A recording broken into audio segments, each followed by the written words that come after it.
Well. Heath, Pearce, and Jimmy Conrad are back, which means CONCACAF World Cup qualifiers continues. We are heading into match day 5. So much has happened, but I will say, if you haven't been paying attention, the U.S. are currently, and I say currently because we don't know which U.S. we're going to get from here on out, top of the standings, tied on or ahead on goal difference. And Jimmy and I are going to break down our thoughts heading into the U.S. versus Panama. Panama versus U.S. Actually, Panama is playing at home. Qué Golazo Pod begins right now. Hey, everyone. Thanks for tuning in. This show is really nothing without you guys. So do us a favor and subscribe to the Qué Golazo podcast wherever you get your podcast. Leave us a review. It takes no time at all. Helps us get found. Helps us work the algorithm so that more people can enjoy being part of this community. And one last thing before you get into it, before we get into this preview, make sure you subscribe to the Qué Golazo podcast. It costs you nothing. It earns you karma points in your life, something like that. It makes Jimmy, Jimmy might eventually send you. There's not a lot of people, by the way, that Jimmy hasn't sent free stuff to at some point. So if you just stick around long enough, he'll hook you up with something. But Jimmy, how are you, man? I'm way up here in the clouds, Heath. I'm looking down now because we're on top of the table and we're looking down at everybody. It's so nice to be at the air up here. It smells so nice and so sweet up here in the clouds. But that's what I worry about as well, is that we might start buying into our own hype. Not that I really worry about that, because I saw a quote from Gregg Berhalter after the game against Jamaica going, I don't want us to think, or if we start thinking, that by us playing very well against Jamaica, that we've already qualified for the World Cup, we're going to get our asses kicked when we go down to Panama. So there is a moment, and I'm sure he wants this for his team too. You got to enjoy the process. You have to derive satisfaction from that type of performance. But can we do even better the next time out? Can we manage the next obstacle that's in our way? And I think that's going to be the next challenge for this group. But I will say, I feel like we've got some nice mature heads for a lot of younger players. And I'm excited.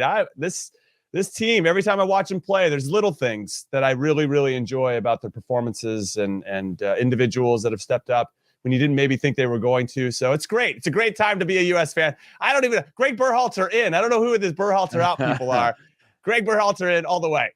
Hey, Jimmy, we're going to get into all of the upcoming matches. But before that, because of when we did our recap of the U.S. game, all the matches hadn't completed. So we're going to go through a little bit of what happened before we go into what's maybe going to happen moving forward. But just a reminder to everybody, all of these matches coming up on Sunday will be live on Paramount Plus. So make sure you turn in for that. We'll give you the kickoff time when we get into those matches themselves. But here's a look at the live standings. U.S. on top with 8 points. For those of you who are just listening to this in audio form, Mexico on 8 points, Canada on 6, Panama on 5, El Salvador on 5. And then as we get down to Costa Rica, Honduras, and Jamaica, 3 points between Costa Rica and Honduras. And Jamaica, the only team still sitting on a single point, which, Jimmy, looking at these standings right now, are you comfortable?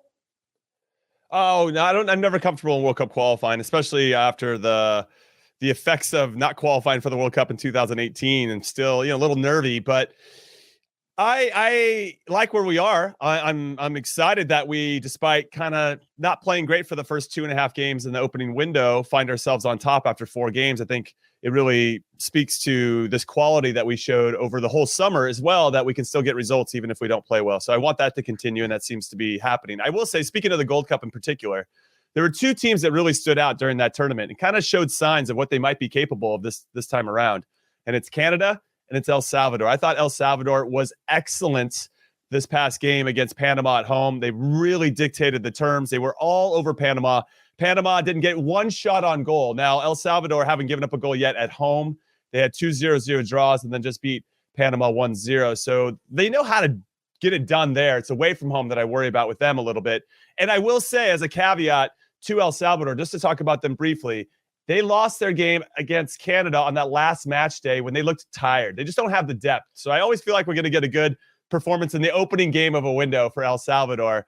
But then as it goes on, I could see them starting to fall apart a little bit. So if they can just manage that, else who knows? I was really, really impressed with their performance. Rivas, their goalkeeper Martinez, was excellent. And I like Hugo Perez and what he's doing there with that squad. Very, very impressive performance. Panama, for me, actually pretty disappointing. I was expecting a lot more in this one. They just needed a draw, but it's going to be a tough test for us. regardless. It's not easy to get a result anytime you're on the road, and we've talked about it ad nauseum in CONCACAF. So it should be a good game, but obviously super impressed with El Salvador, and obviously to segue now to the other team I was going to mention, Canada, who got a tremendous 1-1 result in Mexico City at Estadio Azteca in front of fans. So that's not easy to do.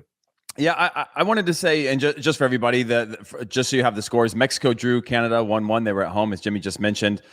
Panama lost to El Salvador 1-0. Honduras, Costa Rica drew 0-0 as well. But Jimmy, I can't remember the last time that I saw a team, and the U.S. has been focusing on this verticality, right? This idea of verticality, but everyone seems to be focusing on that. If you look at the last round of games, El Salvador picking off balls in difficult spots against this Panamanian side, winning the ball in higher areas, lumping the ball forward to win second balls and get into good spots. Canada, same thing, just willing to say, you know what, we're going to spring out with 4 or 5 players against you every time we're in the attack. If you looked at Canada, almost every time they attacked with any sort of enthusiasm, you'd find 5 players around the box. And now you've got Alphonso Davies coming after you, and he draws players in and out of spaces. And it just looks like they figured out something that works. Obviously, Mexico very good, but I can't remember a team that went to the Azteca and looked that comfortable. And again, we're not talking about the atmosphere or the attendance of just the noise didn't seem to be as crazy as I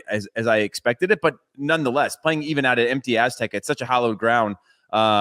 You would expect Mexico to have a huge sort of favor in that game, but to see Canada do it, I think that gives hopes to the U.S., but it also makes me fear as we look at those standings. Again, Des, if we can bring that up just one more time, just how difficult it's going to be now that El Salvador got the points that they needed. Costa Rica, by the way, have only given up 2 goals as well so far in this tournament. That when you look from they've only scored 1 though. Let's play both sides of the coin. I'll give you that, but also being fundamentally good in the back can get you points later on. And we're talking about 14 matches that you get to play. We're 4 games in. There's plenty of points still out there. And if you're looking at the top 5 points, 3 points separating first to fifth.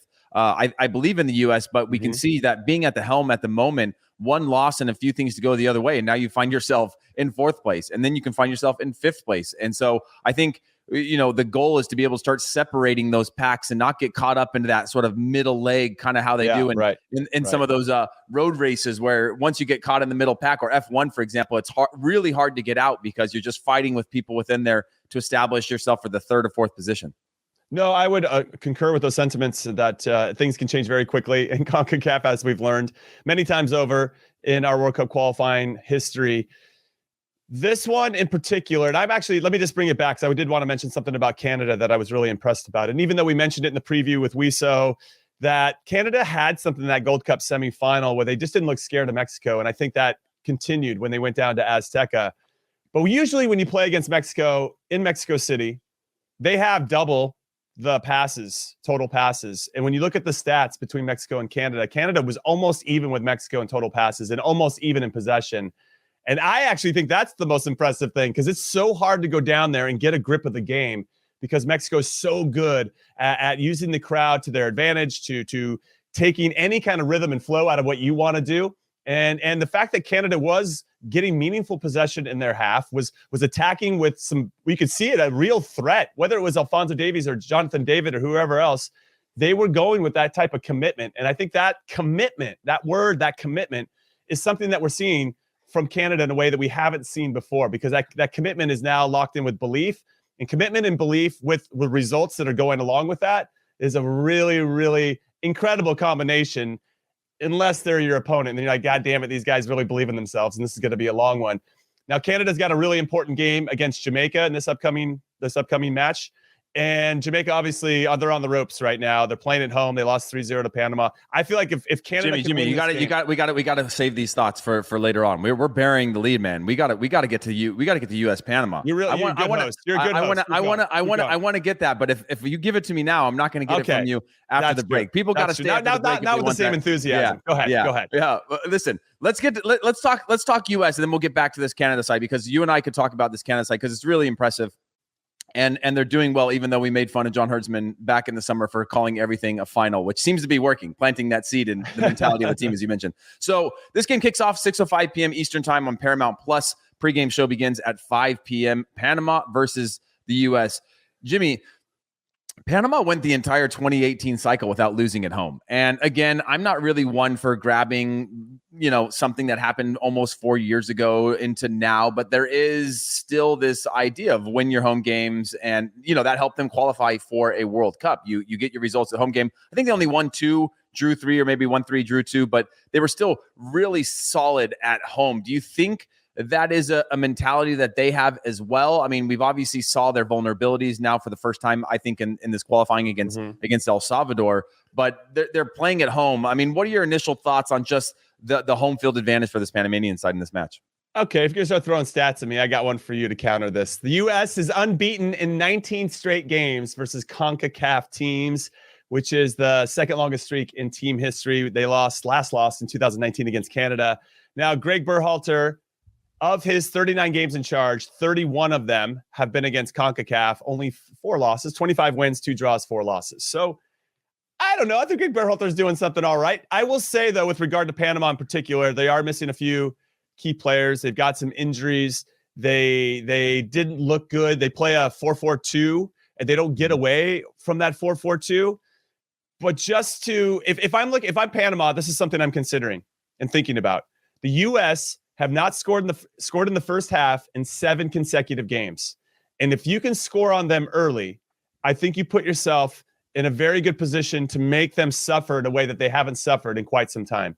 And that's what I would be trying to emphasize if I'm the coach of Panama. Yeah. We got to get after them early. Now, especially because Anthony Robinson is out. Okay, he came in with a little bit of a knock, but he played 90, didn't get risked. He's going to stay at home. Zach Steffen, well, he got quarantine things too. I don't think he could go either, but he was still nursing a little bit of an injury. Zach Steffen can't go. And I believe Weston McKennie's not going to be traveling either. So those 3 changes, well, Zach Steffen didn't play, but those 2 obviously were Anthony Robinson and McKennie were pretty pivotal. So we'll see what the lineup's going to be. I think he was going to switch up the lineup anyway. I just wonder how many changes he's going to make, because one of the things I did notice against Jamaica, despite us having a very good performance, is that it took us a while to kind of find how we're going to move, not necessarily in a 4-3-3, but getting used to these players in different spaces. Like, is Aronson going to run into McKennie? Can McKennie bomb forward? Okay, if Ariola's coming inside, where does Ricardo Pepi supposed to, and so that just had to get worked out. And you can talk about it, right? You can write it on paper, you can show video, you can even walk through it in training, but it's nothing like a game when everything is at 100 miles an hour. So that needed to get worked out, and maybe that's my fear. Maybe that's why we haven't scored in early in any of these games, which is a pretty incredible stat that we haven't scored in the first half in our last 7. Yeah, I think we do have a for lack of a better term, a quality control issue, right? We have now all of this talent and they play in different systems. And we've talked about this as the development of the US, of all of these players coming from different backgrounds, different cultural identities, on how if you come out of Germany, you play German football, right? And you might have creativity, but you get it's foosball. Yeah, foosball. You play Deutsche Fußball, and I think that's already one thing, right? So how FC Dallas's academy is developing players is going to be very different than how New England Revolution and other players like that. And you have these guys going abroad, and then you add that to the fact that now we have these top quality players that are used to their roles and responsibilities are very different. Now I think they're intelligent enough to figure it out, which we're seeing they're doing in the second half.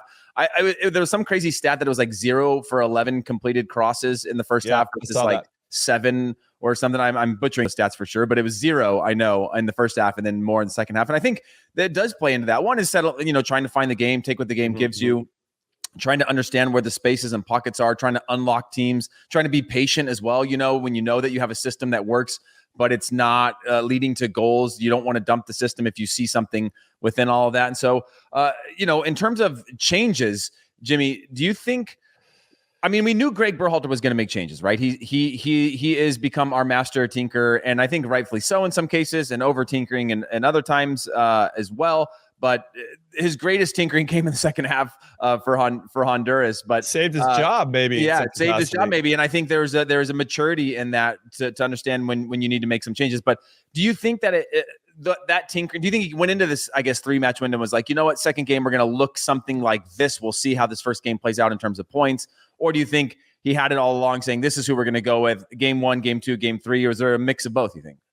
Well, knowing Gregg like we do, he was definitely, I think, very organized with regard to what he wanted to do, what he wanted to see. And maybe he gave some room, I assume he did, that, hey, if somebody plays very well in the first game, then we'll maybe consider what kind of role they can provide for us in game 2, whether it's started game 1, but now are really moving into that super sub kind of role for game 2, or started game 1 and we're so good we can't deny him for game 2. And I'm looking at you, Ricardo Pepi. I mean, I find it interesting with regard to Matthew Hoppe, who didn't get off the bench. I could see Gregg having a conversation with him prior to this window going, hey, you're going to get your chance to start.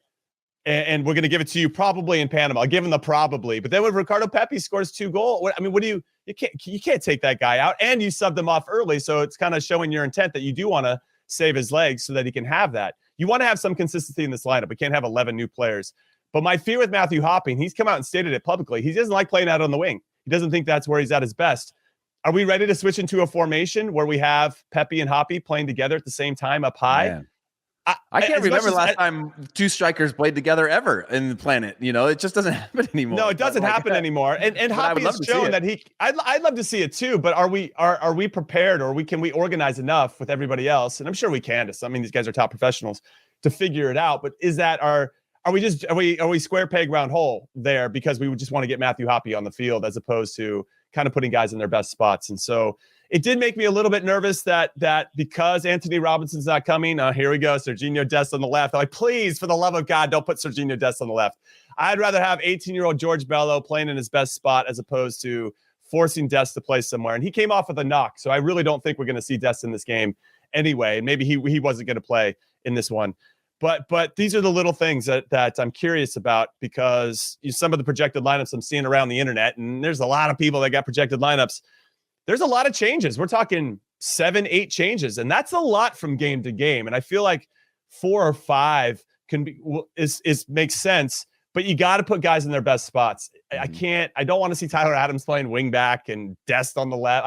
I don't want to see that. I think I want to be done with that experiment. I think we're to a point now where, like you said, Jimmy, and I know you've been harping on this since before it even started, which is like, put your players in their best positions to succeed. That will help the team to win. I think now we've gotten the sample size needed after 4 games to know that we should not be going into this Panama game going, I wonder who's best for this match. You know, I wonder who we should be looking at, because if you look again, the second half against Honduras, that's what I'm trying to tap into. And I'm going back that theme of these players that will know how to go out there and scrap and fight. And once we win the ground game, once we win that fighting game and the game settles in, which you have to go out and win, you have to earn that. That is an actual part of the game that you have to go out and establish dominance over. Then you'll see these players come to life in a different way. And I think that also plays into our second half type of mentality. It's like we're kind of working through that in the first half of like, oh, we might have to play ugly for a while before we get to play pretty. And that's coming in the second half when things, we take a deep breath, we get into halftime, we realize, okay, where are the spaces? How can we improve this? The other teams were maybe wearing them down a little bit from a fatigue standpoint. But do you think Ricardo Pepi, this is my worry about Ricardo Pepi, by the way, is now he's scored. He was on top of the world in the Honduras game. Now he's even more on top of the world. I'm not saying him personally, but the way that we view him. And I think, and I worry about our perception of him as a striker. Largely uninvolved in the first half against Honduras, largely uninvolved in the first half against Jamaica because of the system, I think he showed a presence when he got the ball, his willingness to do things. But I'm saying largely uninvolved in the way that we are judging him, right? Which is a striker, and a modern striker that's supposed to be really exciting and do things the way that we look at a Pulisic or a Gio Reyna when they get on the ball and they do really exciting things, or an Mbappe type of player that's stretching teams. He's not that guy. He needs things around him to happen. And if you put him into these good spots, and I do think he'll develop more of these tools, but I worry about us putting pressure on him to do more than what he's doing now, and that's score goals. He will score goals for this national team. I think he'll score goals for this national team for a very long time. But do you think it's an unrealistic pressure now to say that this is our striker, our number 9, home and away, and he's got to find ways to score goals that perhaps the team's not equipped for setting him up for yet? No, that's a great question. I would say that with regard to Ricardo Pepi, I think you continue to encourage him down the path that he's on. And to your point, not force him to play out of his comfort zone until it's like just drastically needed. The thing what's actually quite awesome about our team is that we can hurt you in a lot of different ways now. We can create numerical advantages out wide, and Dest can be bombing forward on one side, Anthony Robinson on the other. You can have Weston McKennie making late runs. We can hit you on set pieces. We can hit you on the counter when Pulisic in particular is healthy. we have all these different weapons. Aronson's obviously been very bright and continues to, I think, impress in a lot of different ways, and then with little things and nuance, and his counter pressing is amazing. So I think Ricardo Pepi is actually in a system that allows him to not have to take these big steps of expectations that he might not be ready for yet, to your point. So I wouldn't push him too hard. Now, I think you can say, hey, listen, let's look at one or two plays here where you could have come back in and maybe helped us, unlock that pressure in midfield, and maybe identifying these little things. Or when the ball goes wide, to your point, our crossing was terrible in the first half. We had 0 for 11 into the box. What do you get? No striker is going to be happy with that. He can't have any impact if we're not like whipping the ball into good spots. I do want to mention though, and it took me, I had to watch it like 6 times to remember, when Paul Arriola got in behind Jamaica 30 seconds in, it was Pepi that played that ball through. I always just thought it was like Musa or McKinney or somebody from midfield, but it was actually Pepi that dropped in and played the ball that unlocked that whole play. That should have been a red card. So he still was doing a couple things, but I think we just want to see his involvement a little bit more, because outside of that play, I remember watching going, I haven't seen Ricardo Pepi touch it. It was like the 30th minute, where I'm like, he's stopped being involved. I'm cool with that though. At the moment that he's doing, when you talk about his best strength, like no one was asking, and this is, again, this might get me crushed for this, but no one ever asked Wando to come out and find more things to do other than have energy and score goals. Oh, right? I'm sure they do. I'm sure they do, but when you realize what Wando's best at, you're like, dude, I don't want you back here. Now, I know that you're going to come back here. I know you're going to track back. You're going to make tackles. You're going to be a great first line. Wando's out here kicking asses of fans that jump on the field. I'm here for Wando. Yeah. But in terms of what Wando's best at and what he made his career on, which will get him into some sort of Hall of Fame groups with the amount of goals he scored, is that one thing. Yeah, is what he does in the box. And I think he's a completely different type of player than Ricardo Pepi. But what I'm saying with Ricardo Pepi is that it's still system-based. I don't think we're trying to integrate our striker into the buildup of all these things. Now, as we get more vertical, if we're lumping the ball forward, things like that, I think that's fine. So, Jimmy, let's talk about your starting 11. Let's discuss that then, with regard to the fact that we're on to match day 5. And by the way, I like saying match day 5 more than game 2 of the triple fixture date, because I feel like we were lumping all those together. We were putting too much pressure on these guys. We're taking it one game. Hey, we're on the Gregg Berhalter one game at a time thing. This is match day 5. It's isolated from every other match in qualifying. Focusing on this, U.S. is traveling to Panama away. Who do you want in goal? And give me your back line. Captain Cliche over here, Hollywood Heath Pearce. I'll go with Matt Turner. One game at a time. Matt Turner's going to start in goal. Zach Steffen not going, and Matt Turner's done more than enough to really to continue to solidify his position as the number 1 goalkeeper. I think even Zach Steffen, at some point when you're on the team, you're like, yeah, the guy's playing really well. I get it. I know why I'm on the bench. There's just no way that I could replace or really improve upon how this player is performing. You just have to wait for a potential dip in form or an injury to get back in and prove yourself. And I think that's where Zach Steffen is right now. But he's not traveling, so Matt Turner for sure.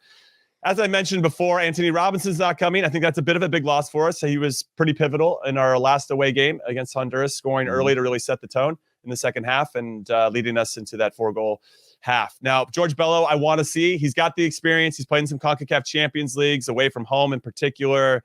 He started against Honduras. Didn't go particularly well for him, but I don't think our formation was best suited for what he's capable of, and then started against Mexico in the Gold Cup final as well. He's got the chops. We could argue he's got more CONCACAF experience if you add the CONCACAF Champions League in than Anthony Robinson. So Bello, I think, will be fine. He's still by young. the way, are you scrapping the back 3? No, I'm going back 4. I'm going straight back 4. Yeah, I don't think I thought we looked comfortable in the 4-3-3, and I don't want us to change from that just to adjust to an opponent. So I got Bello. I'm going to say Miles Robinson. Him and Matt Turner are the only 2 players to play every single minute so far through qualifying. I don't think that's going to change. I was shocked when I read that, by the way. And I for some reason, I just didn't process the fact that, imagine you're Miles Robinson, by the way, and you're like, well, I don't know who's going to play next to me this next coming game. Like, Like 3 months ago, you hadn't even really played for the national team. And then, he was getting his start with the Gold Cup, and you're like, yeah, he's got some flashes and stuff. The U.S. isn't playing great, but he's, holding down the back line against pretty weakened opponents. And now he's like, I don't know who I'm going to play with. I got to figure out this next game. He's the guy now. Yeah. Like who's next to me. And that's actually a lot, like, to have that consistency, I think is really important, but Gregg's gone with a young guy to get that experience. And then next to him, it's up to these other players to prove something. Right. And again, like they haven't lost. So I think it's pretty great.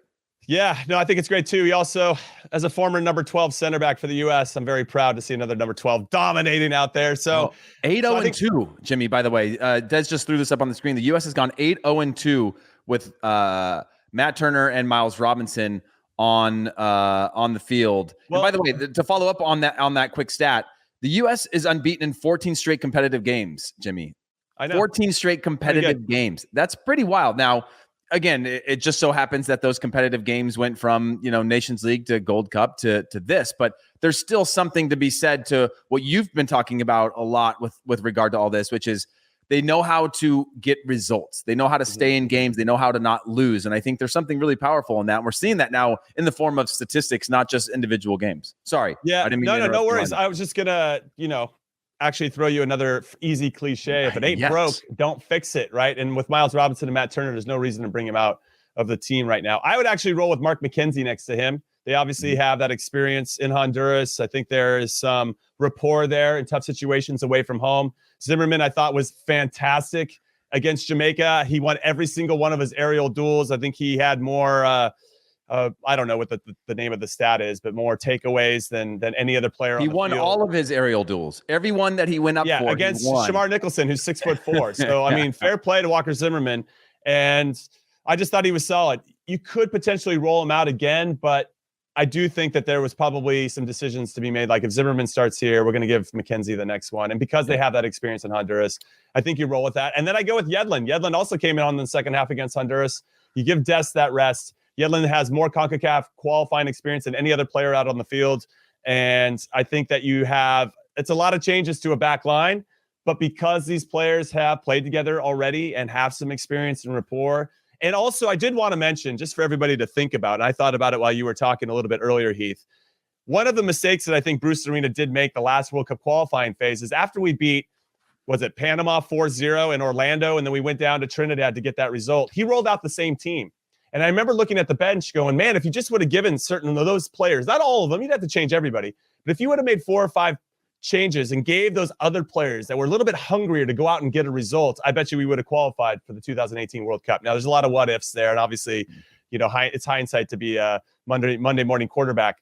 But I feel like maybe Gregg is tapping into that a little bit because we have the options and because now he's given a lot of experience to a lot of different players. So that's a lot of changes to the back line, but that's what I'd like to see. Yeah. How about you?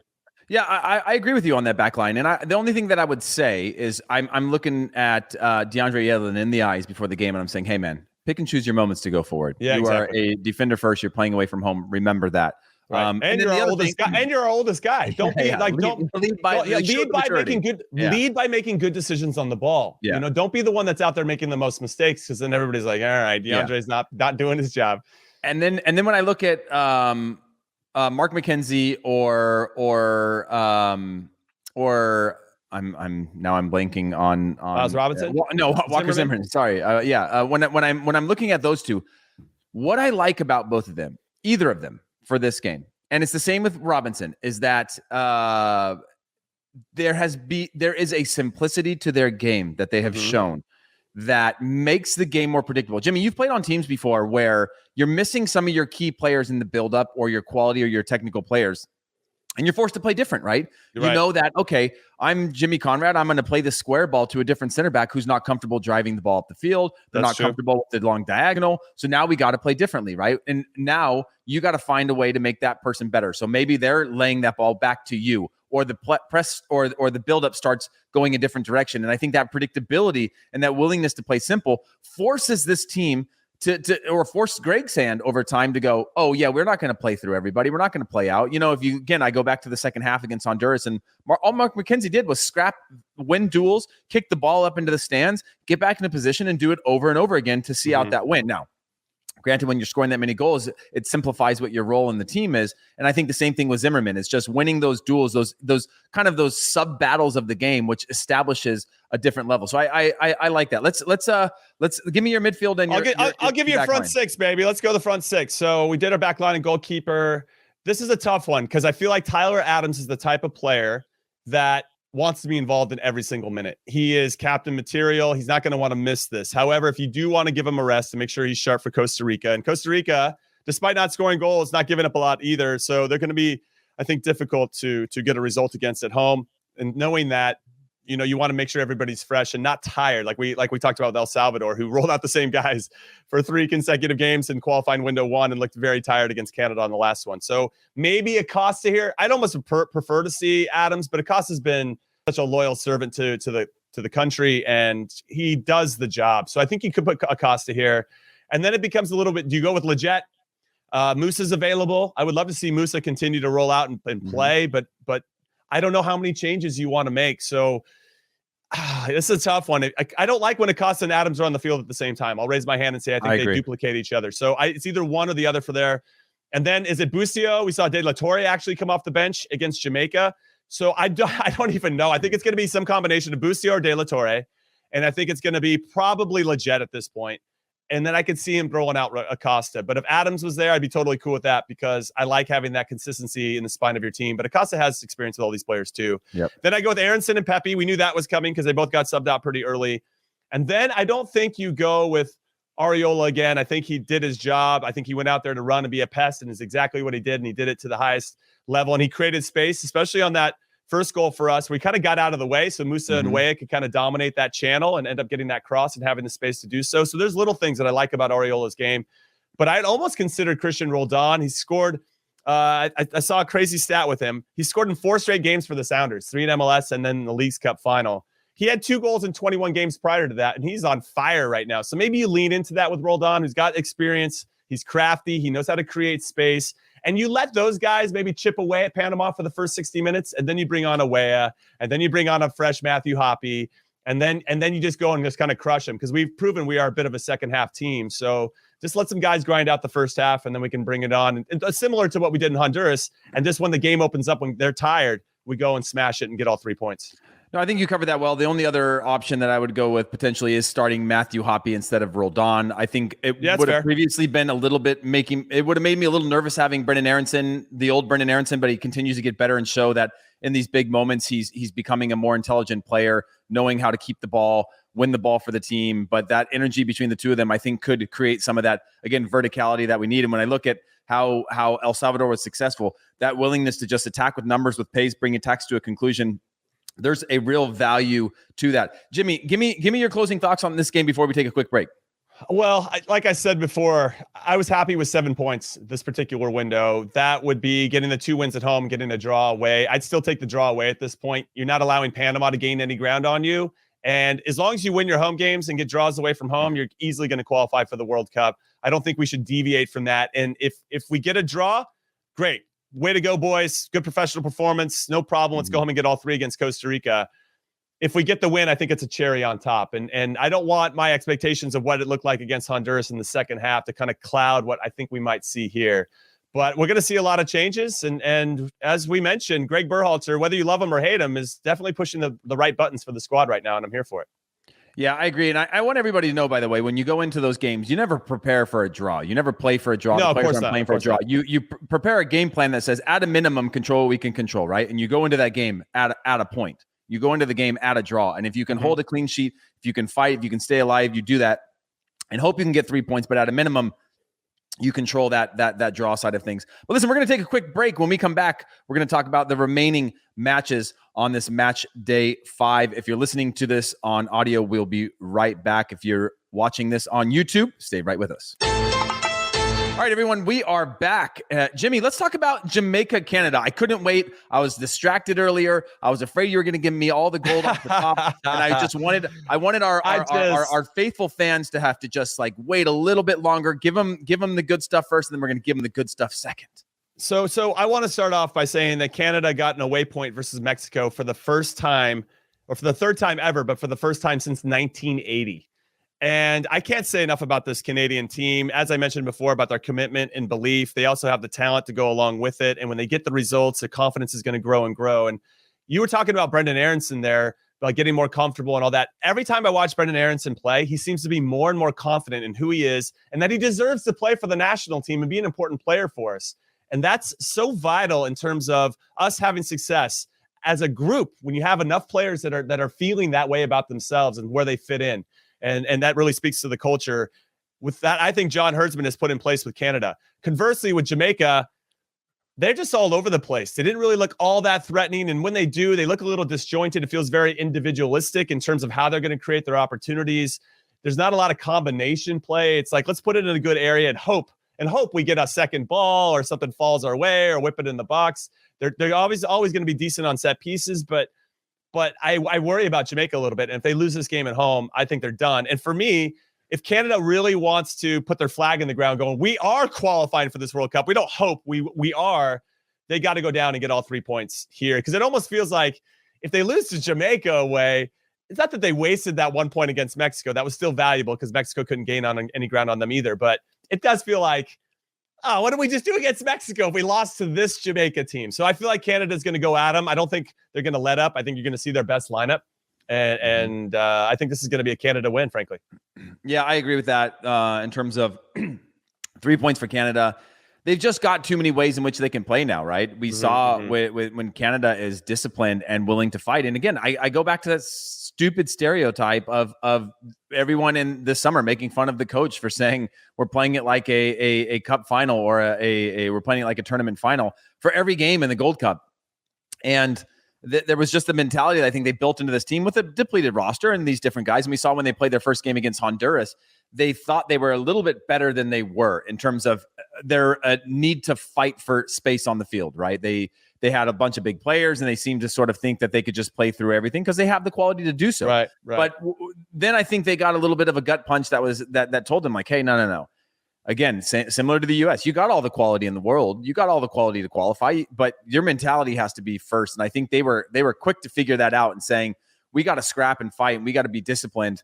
And then the rest will happen. And they have the ability to build up. Like you said, possession against Mexico, they have the ability to connect passes together through their midfield and break down lines and through possession. But they also have the ability to spring forward quickly and hit you with a 1-2 punch that has them now in front of goal creating chances with Jonathan David, with Alphonso Davies, with Tejan Buchanan. I mean, those are three of what I think would be a top 10 players in CONCACAF now in your front line, attacking, running at you. And of course, all those players don't want to just sit in the counterattack system all day long, but it just shows you the versatility and the ways in which they can beat you. Makes it harder to prepare against, right? You sit back deep and they could probably break you down. You press them high and they can play more direct. And I think that's hard to stop. And if you're Jamaica, it's just about neutralizing, again, that speed and transition that they do have. And, with the side that Jamaica just looks a little bit defeated, a little bit confused, a little bit like kind of like we almost had a great team here. If some circumstances were different, COVID, I think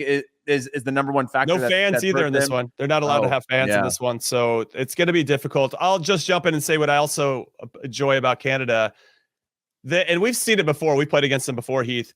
They were always tough to break down, but you knew at some point there was going to be something that you could poke a hole in, right? They were vulnerable in some area. And could they manage that stout defensive posture for 90 minutes? And we knew back in the day that they couldn't, that at some point there was going to be a breakdown, and we have to exploit that breakdown. And once you score or get a good opportunity, you could see them start to doubt themselves. And then we would gain confidence in that. And then we'd end up winning 1-0, 2-0, whatever it is.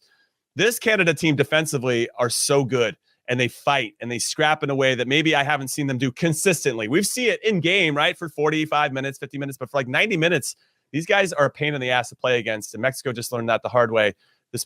We learned it the hard way in the first qualifying window. So there's a lot of elements on both sides of the ball that I really like about this Canadian team. I said they were going to qualify, before this whole thing started, and I think I haven't changed my mind by any stretch. In fact, I've just gained more confidence in that prediction. I like that. Let's move on to Costa Rica versus El Salvador. Obviously, let's look at Costa Rica through the lens of the U.S. men's national team, knowing that we play them on Matchday 6, the third of 3 games in this window. They're playing at home against El Salvador, who just got their first win. Again, weren't registering a whole lot previously to that. And now El Salvador have found themselves in the mix on pure fight alone. They're playing against the Costa Rica side who, Costa Rica will always be Costa Rica in my mind. Maybe I look through them through the lens of which we played against Costa Rica and the challenges that they have. I mean, do you expect 3 points from them in this one against El Salvador? For me, Costa Rica at home, they missed a big opportunity not beating this Jamaica team in the last qualifying window. That could come back to bite them as we start to get really tight here towards the end and we're trying to compile points. They could look back on that match day going, how do we even allow that to happen? This is another one. El Salvador, the only team so far in CONCACAF World Cup qualifying to have 3 clean sheets over the first 4 games. So you have to take that into consideration. They're hard to play against. Costa Rica, though, only 1 goal scored in their last 6. So I got 0-0 written all over this one. I don't think it's going any other way. This is like 0-0. And I fear with Costa Rica, maybe their coach can see it too. Luis Suarez, not that Luis Suarez, though I wish it was that Luis Suarez who was flying back and forth to coach Costa Rica in qualifying. But I get the sense that they commit too many numbers forward. They know they're going to get exposed going the other way, and they just are so pragmatic about how they approach and how they move as a group. It just gets a little stifled, and they get a little predictable on offense. El Salvador, I think, does have a little something. They got a little sauce, El Salvador, that I really appreciate and enjoy. So they could go in there and potentially steal the points, but I got a 0-0 here. I just, based on the stats that we're seeing, based on how both teams are performing, given that Costa Rica went to Honduras and got a 0-0, like they're built to get 0-0s. They might be the Porto, the Champions League, or even Chelsea, that's kind of 0-0, 1-0 their way into qualifying for the World Cup. They got some work to do, but if they can't score goals, ultimately that's going to come back to bite them. I could see a draw here because I have a lot more respect for El Salvador than maybe more people should have more respect for them because they're a good team. They are a good team, and they are difficult to play against. I don't know the longevity of that over all of this, but I do think a point certainly helps the U.S. and start to create more of that gap, right? Because you don't want Costa Rica to find their form and be able to track their way back in. And I also like our odds against an El Salvador side in terms of leaving them from that middle pack when you're thinking about through the lens of the U.S. and trying to separate, right? You want to get the 1 and 2 to run away within CONCACAF, maybe even the front 3 when you're talking about playing 14 games now. That might be a huge challenge with Canada and the way that they're playing as well. So let's move on, Jimmy, to Mexico contra Honduras. Yes. The Catrachos. Another team that I was really impressed with the start, and then they just haven't gotten the points to show some of the quality when I looked at the way that they played against Canada, as I mentioned before. Now playing away to Mexico. Mexico getting 2 home games in a row. What's your take on this one? So Honduras, again, we talked about it in the preview. Through the first 3 games, they were very good for the 2.5 of them. Got a 1-1 draw against Canada, then a 0-0, and then they lost to us. But they were up 1-0 at halftime, so they were good.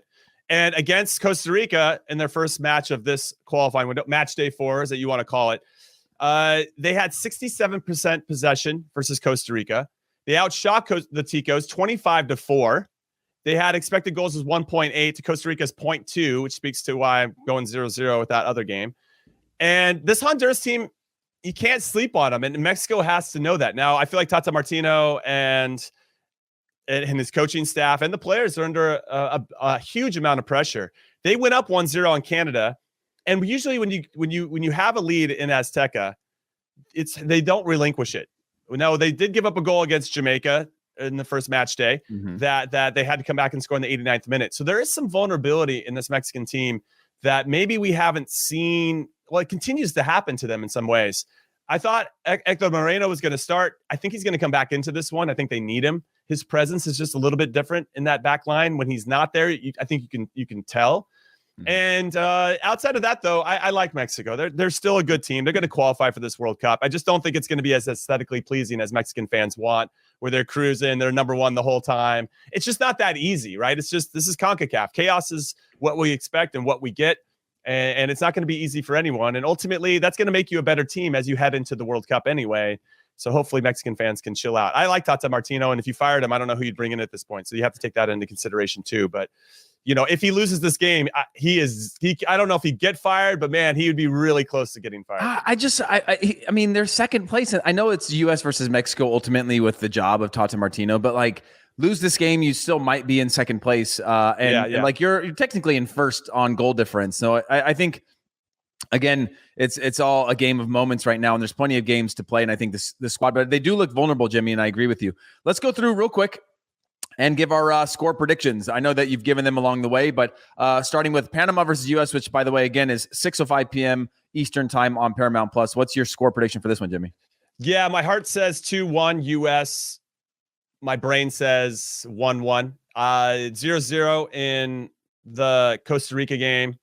And I think Mexico has to win this one, which means they probably won't. I'll say 1-1 there. And then I think Canada beats Jamaica 2-0. Yep. Okay. And yeah, Jamaica versus Canada, 6:05 p.m. Eastern on Paramount Plus. Costa Rica, El Salvador, also 6:05 p.m. Eastern on Paramount Plus. Mexico versus Honduras, just a little bit later, 7 p.m. Eastern time on Paramount Plus. Thank you so much, Jimmy Conrad. And guys, remember, sorry, I'm running out of, I haven't drank enough water. We're doing this in the morning. Hydration's key. Yeah, hydration is key, especially when you're playing in away CONCACAF qualifiers in Central America, which I don't have to do. I'm literally living at sea level. I should be fine. But don't forget to tune in to the Qué Golazo podcast YouTube channel the Qué Golazo YouTube channel on Sunday night for our live recap of Panama versus US and the rest of the match day CONCACAF's World Cup qualifiers, whether it's a celebration or a venting session. We want you to be part of the conversation. Hit us up in the comment section with your questions, takes, bright ideas. You can yell at Jimmy. You can yell at me. You guys were great the last time around. It makes the conversation so much better than Jimmy and I just yelling back and forth at each other. You bring some really great insight. Some of it is, some of you just love to stir the pot, which we are here for. So if you have a question for us, then head over to Apple Podcasts, leave us a 5-star review, send us your question, and we'll try to get that onto the next pod. As a reminder, Jimmy and I will be with you in the post-game recap in audio form and the live recap on YouTube. And until then, we are sounding off.